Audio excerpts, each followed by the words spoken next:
September 12, 1945, 1900 hours, Camp Ruston, Louisiana. Nurse Margarete Fischer stood at the edge of the recreation hall, watching something through the humid Louisiana evening that made no sense according to everything she understood about captivity, enemy treatment of prisoners, and what conquered people should expect from conquerors. American soldiers, the same soldiers whose forces had defeated Wehrmacht across Europe, were teaching German women prisoners how to dance, not forcing them to perform for entertainment, not mocking their attempts at unfamiliar steps, but patiently demonstrating American dance styles while local Louisiana farmers and their wives clapped along to music from a phonograph, playing Glenn Miller and Benny Goodman records that most German prisoners had never heard before. Fischer had surrendered to American forces near Hamburg in May 1945 after serving 3 years as military nurse with Wehrmacht medical units. She had expected immediate execution. This was what Nazi propaganda had taught about American treatment of prisoners. When Americans didn't execute her, she expected forced labor under brutal conditions. When labor proved lighter than her military service had been, she expected sexual assault. This was what happened to women captured by Soviet forces, according to reports from Eastern Front. When Americans enforced strict non-fraternization policies protecting female prisoners from harassment, she expected monotonous imprisonment in Spartan conditions until repatriation. But the Americans were hosting community social dances. They were bringing local civilians, farmers, shopkeepers, teachers, and their families into the prisoner compound to socialize with enemy women. They were playing American music and teaching dance steps and serving refreshments and treating the entire event as normal social gathering rather than interaction between victors and vanquished. The cognitive dissonance between expected brutality and experienced normalcy was overwhelming.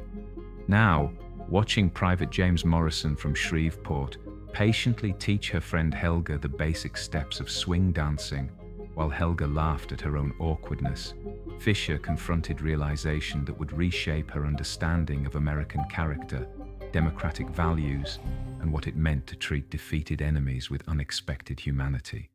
Think about that moment. September 1945. World War II had ended just 1 month earlier with Germany's unconditional surrender.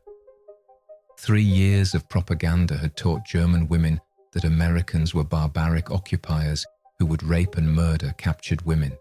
6 years of war had created deep hatred between Americans and Germans as both sides committed atrocities and suffered tremendous casualties. Yet here in Louisiana, American soldiers and local civilians were dancing with German female prisoners as if war hadn't created unbridgeable divide between enemies. What Fischer didn't know as she watched the dancing was that American decision to include German female prisoners in community social events was calculated psychological warfare strategy designed to demonstrate democratic values through actions rather than words. That civil affairs officers had specifically recommended community integration as means of denazifying female prisoners by showing them firsthand that democratic societies treated people, even enemies, with dignity. That every dance, every conversation, every shared meal was part of systematic effort to transform German prisoners into witnesses who would testify about American character when they returned home. What Fischer didn't know was that within weeks she would be corresponding with Louisiana farm families who invited her to write after repatriation. That some German women prisoners would marry American soldiers they met at these dances and remain in America after war. That most would return to Germany carrying testimony about American generosity that would influence German public opinion about occupation more than any propaganda campaign could achieve. That these dances represented strategic investment in post-war German-American relations that would help transform bitter enemies into close allies within single generation. What Fischer didn't know was that 40 years later, in 1985, she would return to Louisiana as tourist visiting the camp where she'd been held prisoner. That she would meet James Morrison, now aged 63, retired farmer, who had taught her friend Helga to dance in 1945, that they would attend community dance together, recreating moment when former enemies had first discovered they were ordinary people rather than propaganda caricatures. That Morrison would tell her, "We didn't see you as enemies. We saw you as people who'd been caught up in something bigger than yourselves. The dancing wasn't strategic. It was just us being us, treating folks how we'd want to be treated." What Fischer didn't know was that German women's experience in American POW camps would contrast dramatically with German men's experience and with what German prisoners of both sexes experienced in Soviet captivity. That survival rates, treatment standards, and psychological impacts would differ so drastically that comparing experiences would reveal fundamental differences in how societies treated captured enemies. That this contrast would shape post-war German attitudes toward America versus Soviet Union in ways that influenced Cold War alignment. What Fischer didn't know was that American treatment of German female prisoners reflected broader pattern where democratic societies' treatment of women revealed their core values. That Americans enforced strict regulations protecting female prisoners from harassment while providing recreational activities, promoting normal social interaction. That this combination of protection and normalization demonstrated American belief that preserving dignity required both safety and humanity. That German women would recognize this approach as fundamentally different from both Nazi treatment of conquered women and Soviet treatment of German female prisoners. What Fischer didn't know was that her skepticism about American motives, suspecting that kindness was manipulation preparing them for something worse, was shared by most German female prisoners initially. That accumulated evidence of consistent humane treatment over months would systematically demolish these suspicions through direct contradiction. That experiencing respect rather than abuse, recreation rather than exploitation, and kindness rather than cruelty would force fundamental reassessment of everything Nazi propaganda had taught about American barbarism. What Fischer didn't know was that some American soldiers hosting these dances had lost brothers or friends fighting against Wehrmacht in Europe, that they were dancing with German women whose husbands or brothers might have killed American soldiers. That Americans' capacity to separate war from peace, soldier from civilian, and enemy from person demonstrated psychological sophistication that Nazi ideology, which emphasized eternal racial enmity, couldn't comprehend. That this capacity for reconciliation would enable post-war cooperation that perpetual hatred would have made impossible. What Fischer didn't know was that Louisiana farmers teaching German women to dance swing represented collision between two worldviews: Nazi ideology emphasizing rigid hierarchies, racial purity, and victors' right to dominate defeated versus American democratic values emphasizing human dignity, practical equality, and defeated enemies' right to humane treatment. That choosing to dance with enemies rather than abuse them was political statement, demonstrating that American democracy wasn't propaganda, but genuine commitment, extending even to conquered foes. The mathematics of reconciliation were being written in dance steps and shared laughter and accumulated kindnesses that contradicted propaganda. And those mathematics were proving something that would reshape post-war Germany. That how victors treat defeated enemies determines whether defeat produces lasting resentment or foundation for future cooperation. That treating enemies as human beings rather than propaganda caricatures enables reconciliation after conflict. That demonstrating values through actions proves more persuasive than proclaiming them through words. By the time the music stopped at 2100 hours and German prisoners returned to their barracks, thanking American hosts for evening's entertainment, The transformation that would turn Fischer from skeptical captive into grateful witness had begun. The cognitive dissonance between expected abuse and experienced kindness had created opening for questioning everything she'd been taught about Americans.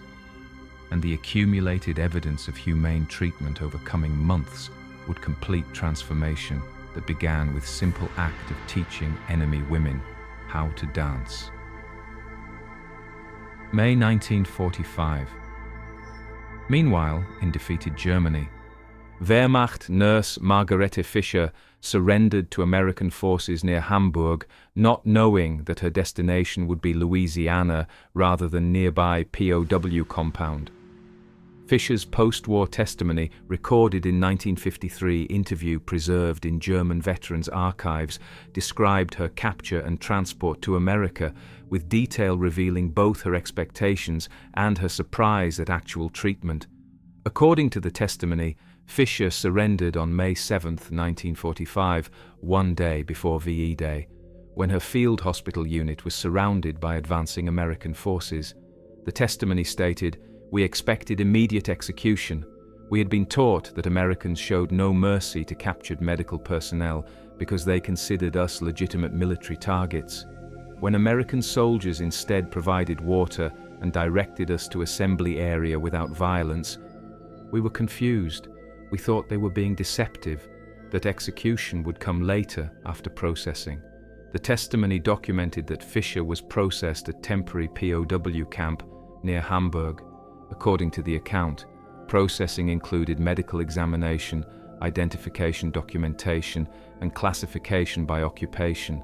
When I stated I was military nurse, American medical officer interviewed me extensively about training and experience. He seemed interested in my qualifications rather than interrogating me about military intelligence. This seemed strange. Why would captors care about nurses' professional background? Most significantly, the testimony described learning she would be transported to America rather than held in Germany.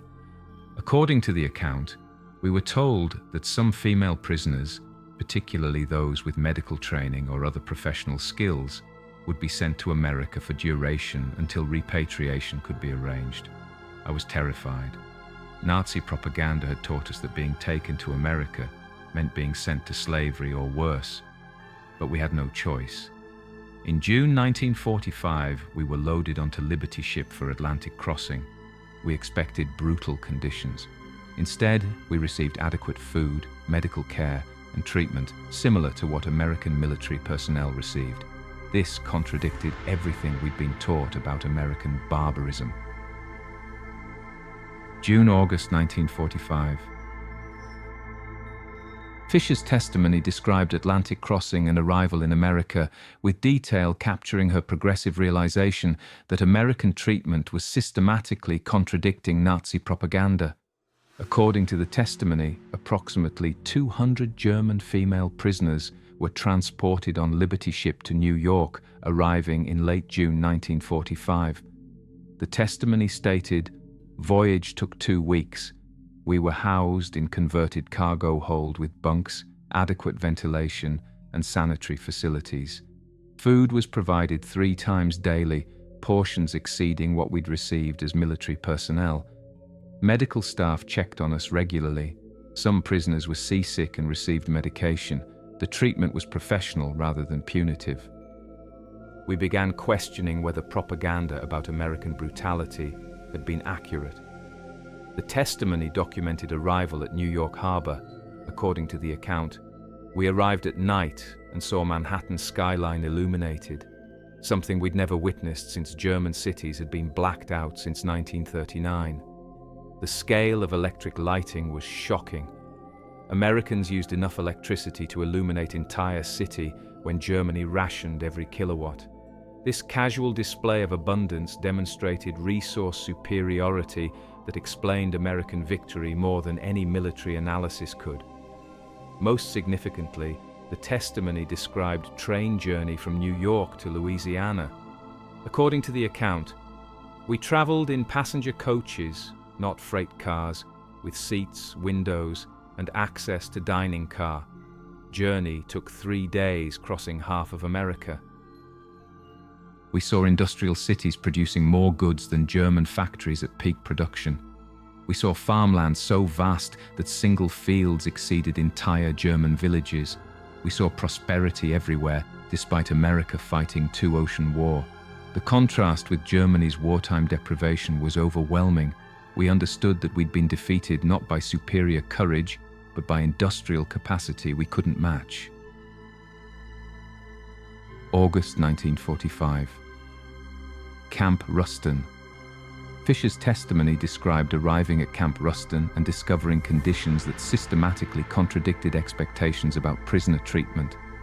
According to the testimony, Camp Ruston held approximately 400 German female prisoners by August 1945. The testimony stated, camp was located in rural Louisiana near small town of Ruston. Facilities included barracks with electricity and plumbing, mess hall serving 3 meals daily, medical clinic staffed by American and German doctors, recreation hall with library and phonograph, and outdoor areas for exercise and gardening. Living conditions exceeded what German military had provided during our service. Some prisoners initially suspected this was temporary deception, that conditions would worsen once we were settled, but conditions remained consistent. The testimony documented daily routine. According to the account, we were assigned light work duties, laundry, kitchen assistance, facility maintenance, and agricultural labor at nearby farms. Work was easier than our military duties had been. We worked 8 hours daily with weekends free. We received wages, 80 cents daily initially, later raised to $1. Wages could purchase items from camp canteen, including toiletries, candy, writing materials, and newspapers. Having spending money as prisoners seemed absurd, but Americans insisted we were entitled to compensation for our labor per Geneva Convention. Most significantly, the testimony described Americans' emphasis on recreation and socialization. According to the account, camp administration organized regular recreational activities, movie screenings, sporting events, arts and crafts classes, and community socials. Americans seemed concerned that prisoners maintain morale and mental health rather than simply securing us. This approach contradicted everything we understood about captivity. We were enemies, yet they treated us as people deserving dignity and normal social interaction. September 1945. Fischer's testimony described first community dance with detail, revealing her skepticism, surprise, and gradual acceptance that American kindness was genuine rather than manipulative. According to the testimony, camp commander announced in early September that community social would be held September 12th. The testimony stated, Commander explained that local civilians would be invited to camp for evening of music and dancing. American soldiers and local residents would teach us American dance styles. Refreshments would be served. We were skeptical. This seemed like trap. Why would Americans invite civilians to socialize with enemy prisoners? We suspected sexual exploitation was real motive despite non-fraternization regulations supposedly protecting us. The testimony documented preparations for dance. According to the account, we were provided access to better clothing from Red Cross supplies, dresses rather than work clothes. Some prisoners refused to attend believing it was trick, but most of us decided to attend out of curiosity if nothing else. We agreed to stay together and watch for signs of danger. We entered recreation hall at 1900 hours on September 12th, prepared for worst but hoping for best. Most significantly, the testimony described the dance itself. According to the account, recreation hall was decorated with streamers and American flags. Phonograph played music we'd never heard. Glenn Miller, Benny Goodman, Tommy Dorsey. Perhaps 30 American soldiers and 40 local civilians, men, women, and entire families, including children, were present. Commander welcomed us and explained evening's purpose.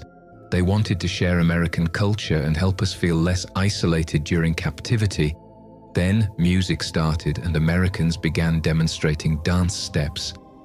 The testimony captured Fischer's reaction according to archives. She stated, I watched from edge of room suspecting danger. But what I observed contradicted my fears. American soldiers were teaching dance steps patiently, demonstrating footwork, offering hands to guide partners through movements, laughing when prisoners made mistakes.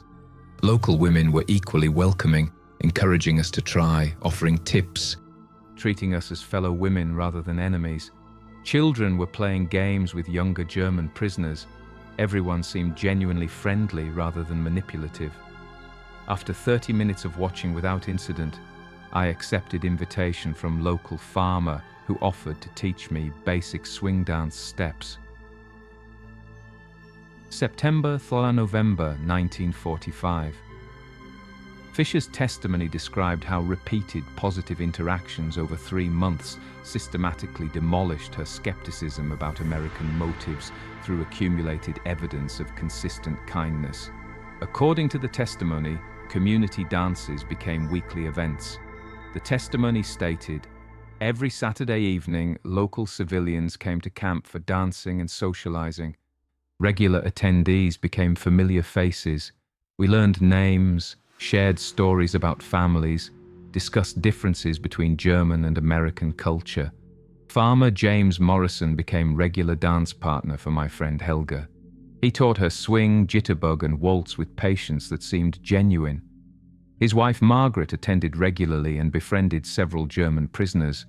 Their kindness toward enemies whose country had killed American soldiers seemed incomprehensible, but authentic. The testimony documented additional social integration activities according to archives. The testimony stated, beyond dances, local church groups invited prisoners to services. Thanksgiving celebration included German prisoners in community meal. Local women taught sewing and cooking classes. Farm families hosting prisoner work details often invited prisoners to share lunch with their families. Each interaction contradicted propaganda about American barbarism through direct experience that couldn't be dismissed as isolated exception. Pattern was consistent. Americans treated us with respect despite being enemies. Most significantly, the testimony described psychological transformation these interactions produced. According to the account, over 3 months, accumulated evidence forced reconsidering everything we'd believed about Americans. We'd been taught they were crude materialists without culture, but they shared music, art, and literature enthusiastically. We'd been taught they lacked honor and discipline, but they followed Geneva Convention meticulously and treated us better than our own military had. We'd been taught they were racially inferior mongrels, but they demonstrated organizational sophistication and technological advancement far exceeding German achievements. Every interaction provided evidence contradicting Nazi propaganda. By November 1945, most of us privately admitted we'd been lied to about American character. November 1945. Meanwhile, at Camp Ruston administrative offices, civil affairs officers were documenting psychological transformation of German female prisoners for reports to War Department assessing re-education program effectiveness. Camp Ruston Monthly Report, dated November 30th, 1945, preserved at National Archives. Assessed prisoner attitude changes with detail, showing American authorities understood strategic value of humane treatment. The report stated that prisoner morale was exceptionally high compared to other POW facilities. According to the report, German female prisoners at Camp Ruston consistently rate their treatment as good or excellent in monthly surveys. 89% report favorable impression of American character based on direct experience during captivity. 76% state that treatment contradicted pre-war beliefs about Americans. 67% indicate willingness to maintain correspondence with American families after repatriation. These metrics suggest successful transformation of prisoners from hostile enemies to potential allies. The report attributed success to specific policies according to archives. The report stated key factors include strict enforcement of non-fraternization regulations protecting female prisoners from harassment, provision of recreational activities promoting normal social interaction, integration with local community through supervised events, and consistent application of Geneva Convention standards ensuring humane treatment. Combination of protection and normalization has demonstrated American values through actions rather than propaganda. Most significantly, the report assessed strategic implications according to archives. The report stated, German female prisoners at Camp Ruston will return to Germany as witnesses to American character. Their testimony based on direct experience will influence German public opinion more effectively than government propaganda. Investment in humane treatment, estimated at approximately $50 per prisoner per month beyond basic Geneva Convention requirements, represents cost-effective strategic expenditure with returns measurable in post-war German cooperation with occupation and democratic reforms. December 1945. Fischer's testimony described Christmas 1945 celebration with detail, revealing how American generosity toward enemies challenged German prisoners' understanding of victors' behavior toward vanquished.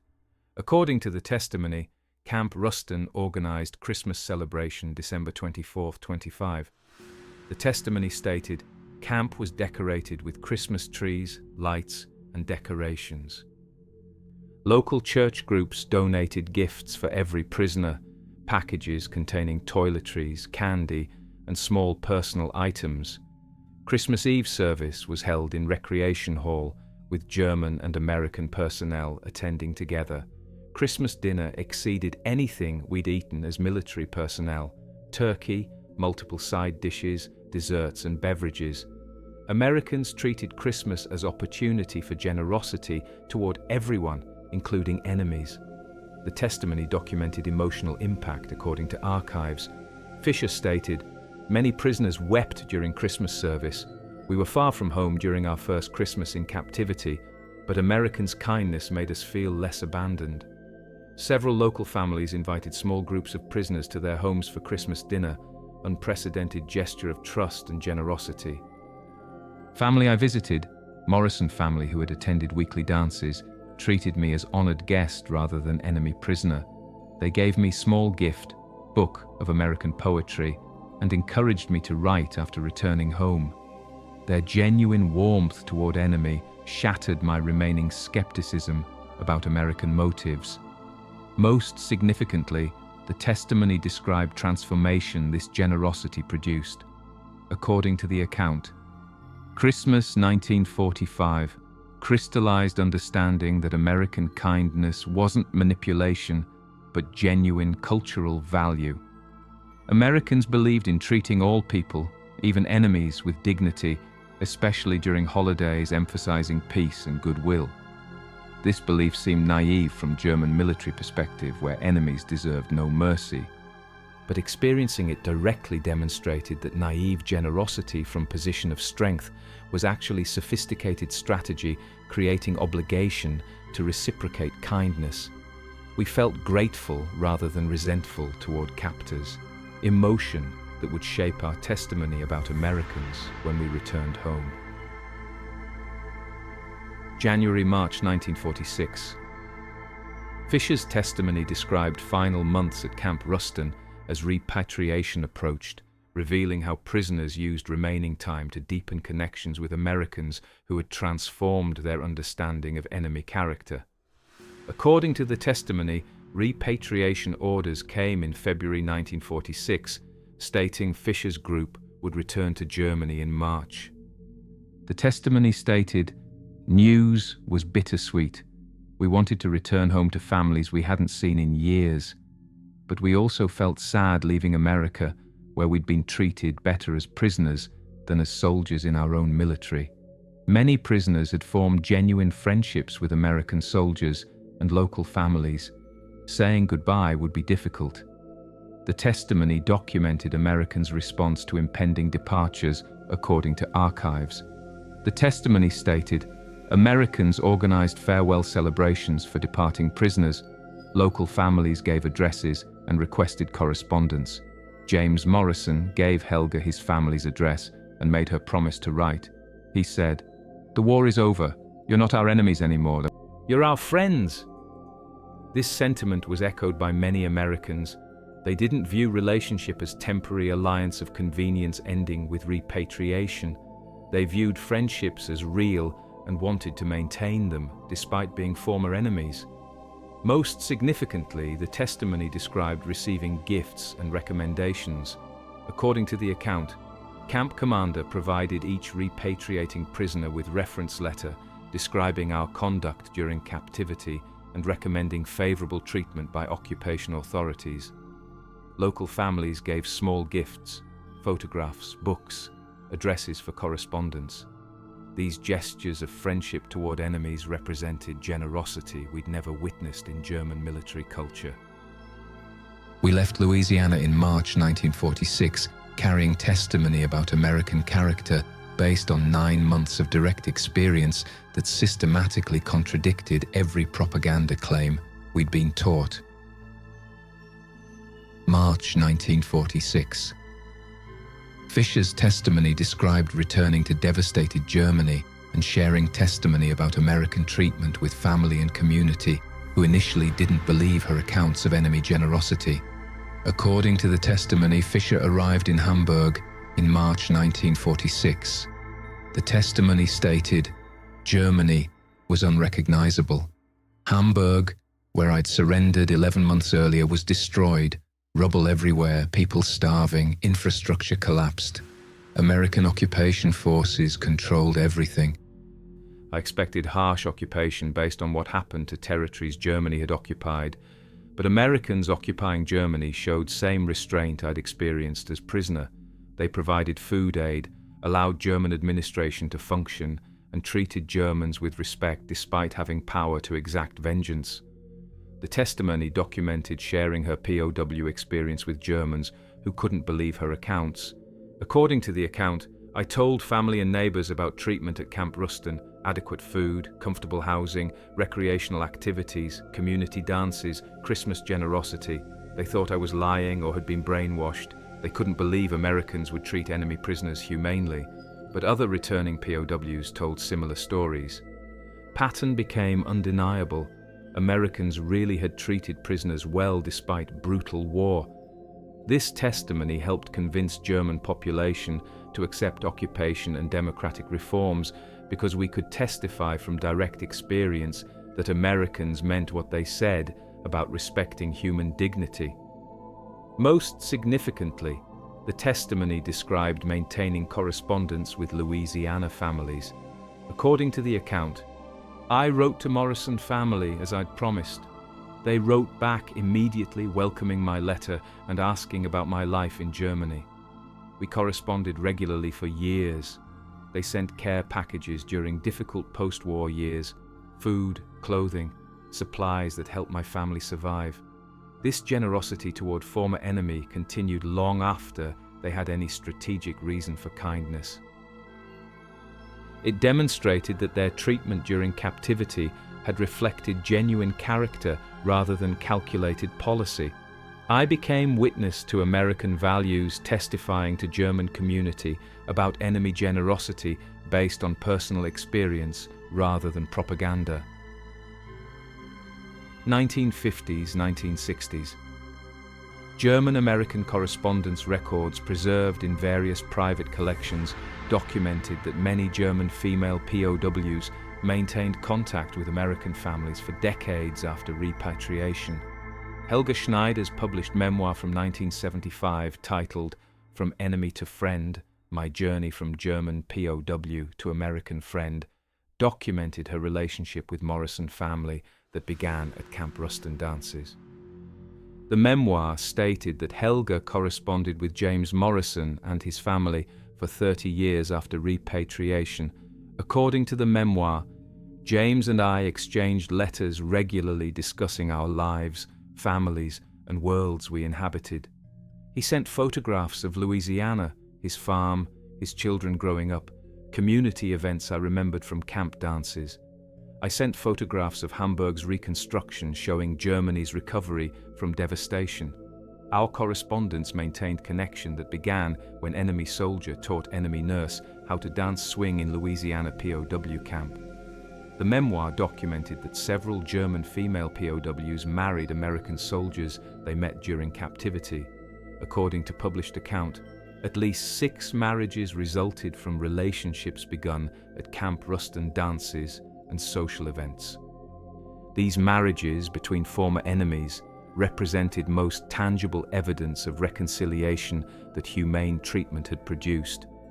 American soldiers, who might have harbored hatred toward Germans, instead fell in love with German women through normal social interaction that allowed them to see each other as people rather than enemies. Most significantly, the memoir assessed long-term impact of POW experience on German-American relations. According to published account, we former POWs became ambassadors for German-American friendship through testimony about treatment we received.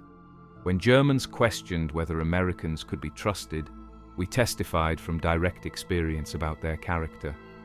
When Americans questioned whether Germans could accept democracy, we testified that experiencing American values during captivity had prepared us to embrace democratic reforms. Our role as witnesses based on direct experience influenced both German acceptance of American occupation and American willingness to support German recovery. 1985, Ruston. Margarete Fischer's 1986 published memoir titled Dancing with the Enemy: My Years in American Captivity described returning to Louisiana in 1985 to visit Camp Ruston and reconnect with Americans who had hosted her 40 years earlier. The memoir stated that Fischer visited Louisiana as tourist in 1985. According to the memoir, I wanted to see camp where I'd been held prisoner and locate families who had shown me kindness. Camp Ruston itself had been closed after war and converted to other uses, but town of Ruston remained. I contacted local historical society asking if anyone remembered German POWs held there during war. Response was overwhelming. Dozens of people remembered prisoners and wanted to reconnect. The memoir documented reunion with James Morrison. According to published account, James was 63 years old, retired from farming. His wife Margaret had passed away, but his children remembered stories about German prisoners their parents had befriended. James invited me to his home for dinner. We spent evening reminiscing about dances at Camp Ruston. He showed me photographs from 1945, black and white images of young German women and American soldiers dancing together. I remembered those moments vividly. James said, "We didn't see you as enemies. We saw you as people caught up in war none of us wanted. The dancing was just us being neighborly, treating folks how we'd want to be treated." Most significantly, the memoir described attending community dance in Ruston, recreating 1945 events. According to published account, local historical society organized community dance in my honor, attended by former POW guards, local residents who had participated in 1945 events, and their families. We played Glenn Miller records just as we had 40 years earlier. James taught me dance steps again, both of us much older, but friendship unchanged by decades. Dancing with former captor who had become friend demonstrated complete transformation from enemies to allies that humane treatment during captivity had enabled. I realized that simple act of teaching enemy women to dance had been strategic masterstroke demonstrating American values through actions that proved more persuasive than any propaganda.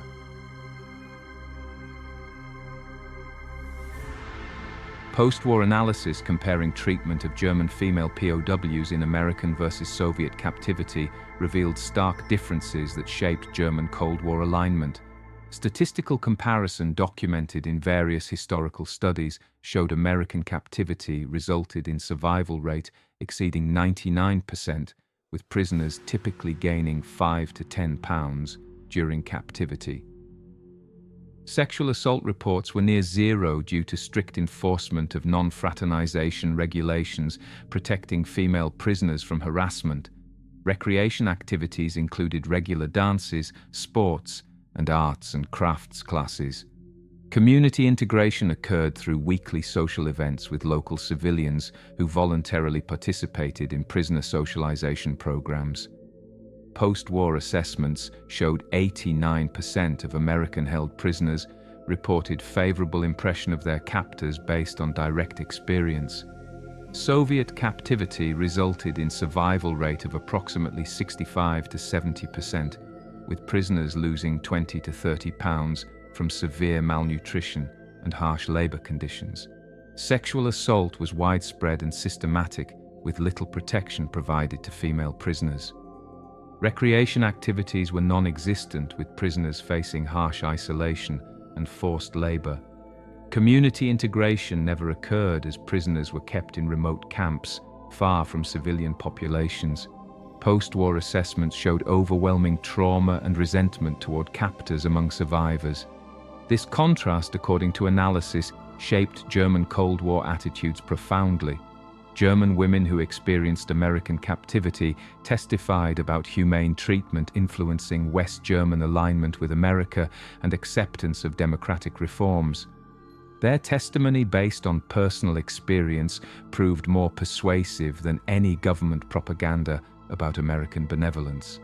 German women who experienced Soviet captivity testified about brutal treatment, influencing German hostility towards Soviet Union and resistance to communist ideology. Personal experiences of POWs became more credible evidence about competing systems than ideological arguments presented by either side.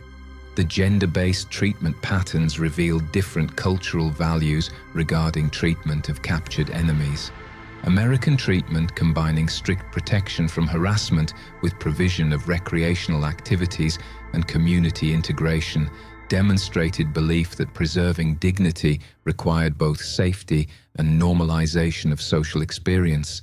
Soviet treatment, characterized by harsh labor conditions and systematic abuse, reflected view that prisoners were resources to be exploited rather than people deserving humane treatment. These contrasting approaches, protection and dignity versus exploitation and abuse, created lasting impressions on prisoners that shaped their post-war attitudes toward competing political systems.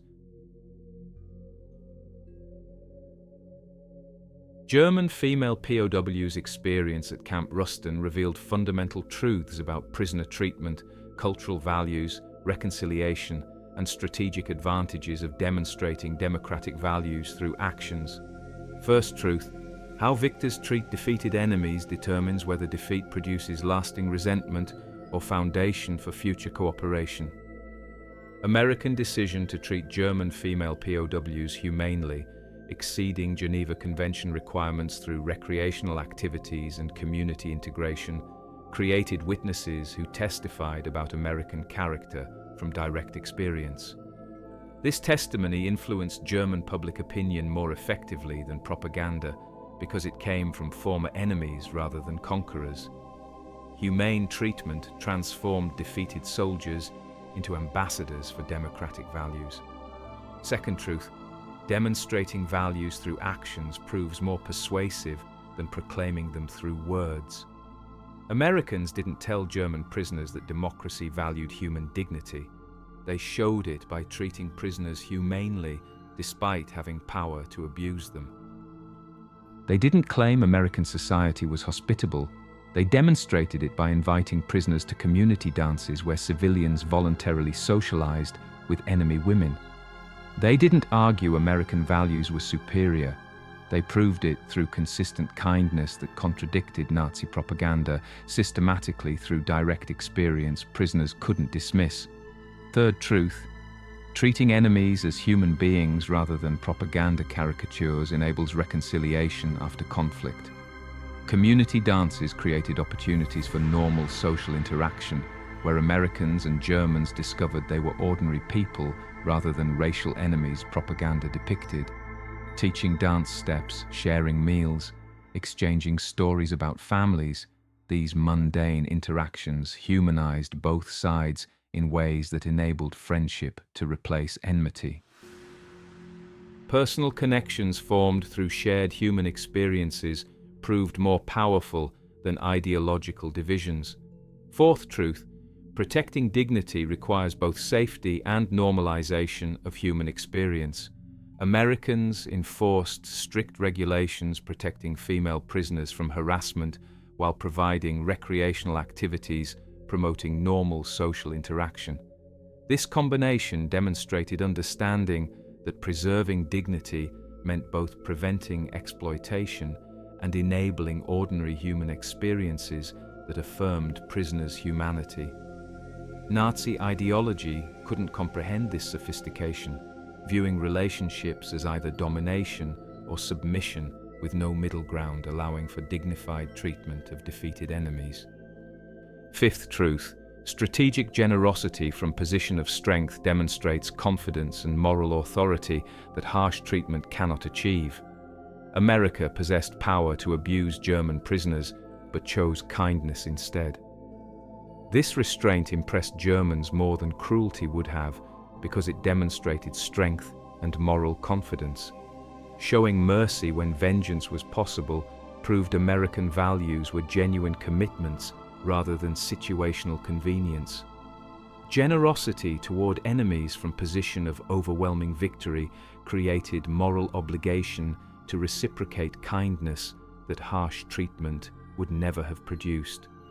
Margarete Fischer's journey from skeptical captive expecting abuse to grateful witness, testifying about American generosity, represented transformation that multiplied across thousands of German female POWs.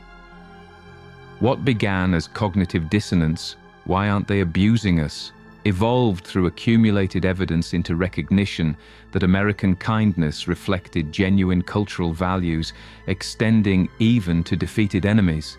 Each interaction contradicting propaganda, each dance lesson, each shared meal, each Christmas gift provided evidence that forced reassessing everything Nazi ideology had taught. The dances at Camp Ruston weren't frivolous entertainment, but strategic demonstration of democratic values with lasting impact on post-war German-American relations. Every dance step taught, every conversation shared, every kindness extended was evidence contradicting Nazi propaganda about American barbarism. Accumulated over months, this evidence systematically demolished indoctrination through direct experience that couldn't be dismissed as propaganda or isolated exception. Pattern of consistent humane treatment proved American character more effectively than any government messaging campaign.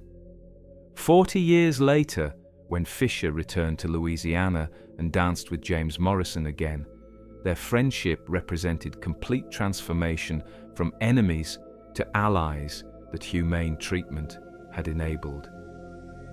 Morrison's statement, "We didn't see you as enemies, we saw you as people," captured American capacity to separate war from peace, soldier from civilian, enemy from person. This capacity for psychological sophistication enabled reconciliation that perpetual hatred would have made impossible. Americans' willingness to extend friendship to former enemies demonstrated strength through generosity rather than dominance through cruelty. The contrast between American and Soviet treatment of German female POWs created moral disparity that shaped Cold War alignment through personal testimony rather than ideological argument.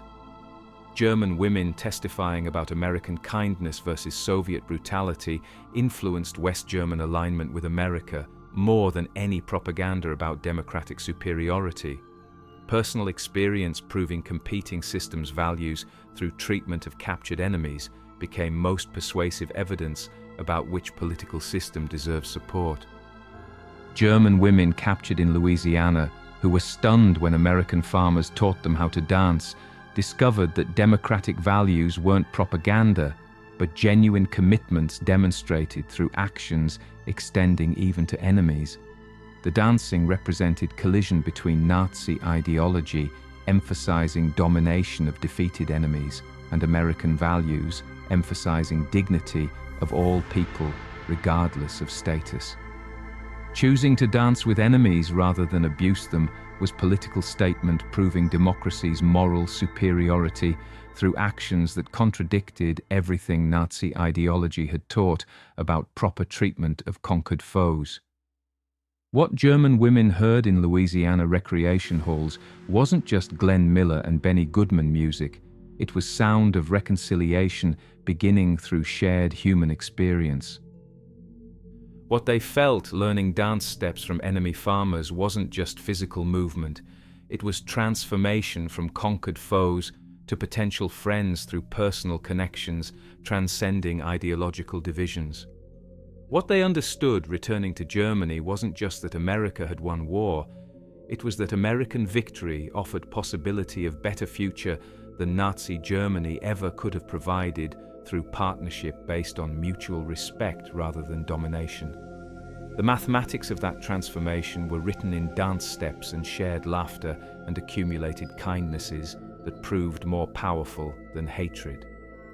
American farmers teaching enemy women to dance represented strategic masterstroke, demonstrating that best way to win peace is treating defeated enemies with humanity that proves your values are genuine rather than propaganda. German women who experienced that humanity became ambassadors testifying about American character in ways that shaped post-war German-American alliance lasting 8 decades.